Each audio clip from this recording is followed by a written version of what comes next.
abin da ya faru, akwai mutumin da ake tuhuma da zina, sai aka ce an samu shaidu. Shaida na farko sai ya zo ya ce, aka ce me ka gani? Ya ce na zo na tarar da namiji akan mace, gabansa a cikin gabanta. Ce to koma gefe. Na biyu ma ya zo ce ni ma abin da na gani kenan. Na uku ma ya ce ni ma abin da na gani kenan.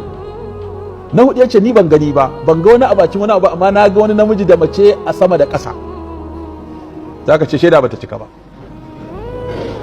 Da aka ku waɗancan da kuka gani ku uku, aka yi musu bulala 80-80. So da Allah ya ce sai sun cika 4.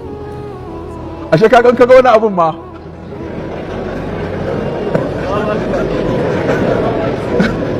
Kai tafiyarka. Kai man nasiha kai tafiyarka. Ca ba malai da girmanka, da mutuncinka da darajarka, ai bai kamata ba. Da Allah ka a sake, to na gode. Kun ga mutumin nan ai wanda ya je ya gaya wa sayyidina Umar ya ce na yi zina, mai Umar ya ce masa, ya gaya Abubakar ya ce na yi zina, ya ce an kama ka, ya ce an ganka, ya ce to ka jawo bakinka ka shiru, ka je ka istighfari ka yi nadama, kar ka sake.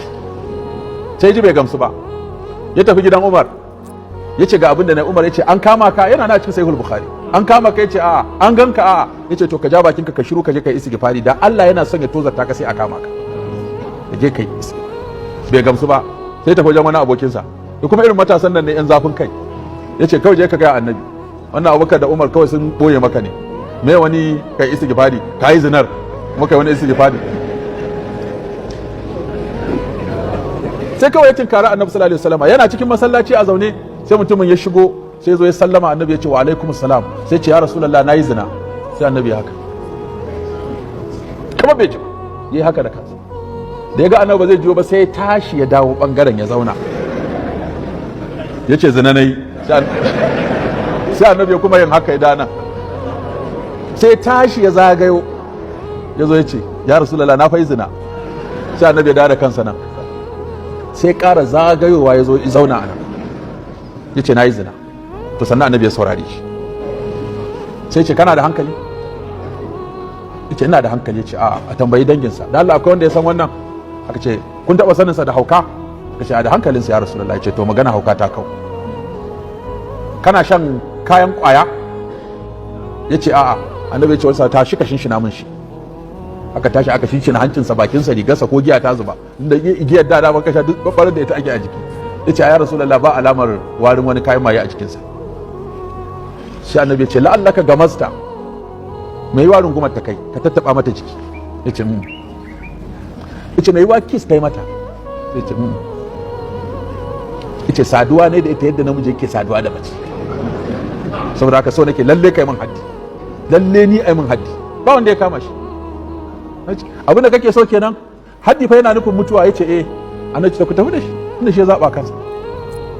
Sahabbai suka tafi da shi, da aka fara jifansa sai ya ce a maidau da ni, ya kubuce ya gudu, aka bi shi da gudu, ana a tare. Wani kawai mutum fa ya ɗauko kaya fa, kawai yana zuwa sai jibga masa kayan, ƙasusuwa ne na raƙumi, sai buga masa, kawai sai fada anan sai mutu.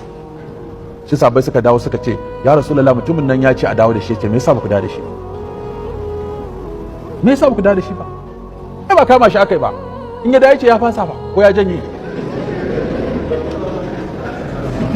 Sai annabi ya ce a bincikawa ya ba shi shawara ya zo ya faɗa. Sai aka ce wani abokinsa ne mai suna kaza. Sai annabi sa aka kira abokin, ya ce ya za ka kashe ɗan uwanka, kai masa mugunta ka kashe shi, maimakon ka rufa ma asiri ka ba shi shawara kai man nasiha, sai ka zo ka kawo shi inda zai zaɓi hukunci da kansa. Shine annabi ya ce duk wanda ya aikata sabo, ba wanda ya ganshi, ba wanda ya kama shi, to je ya nadama, ya istighfari, ya tuba tsakaninsa da Allah, kai ga yawa kowa.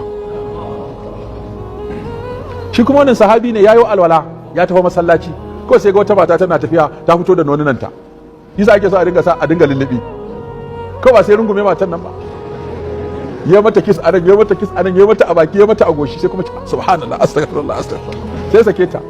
Kawai ya zo gaban annabi, da mutane imani gare su, zuciya rasulullahi na yi barna. Wace irin barna kai? Ce wallahi kaji na rungumi wata mata haka kawai, na mata kiss, ne mata kaza, ne mata kaza. Annabi ce kana da alwala? Sai je kai alwala, kai aka alwala ka zo kai sallah da shi. Yace to ka dinga zuwa sallar jami'i, innal hasanat yuzhibuna sayyi'at. A dinga sallar jam'i da ka dinga zuwa sallah. Kun ga yadda annabi yake maganin matsaloli cikin hikima. Wani kuma shi kuma giya yake sha, sunansa Abdul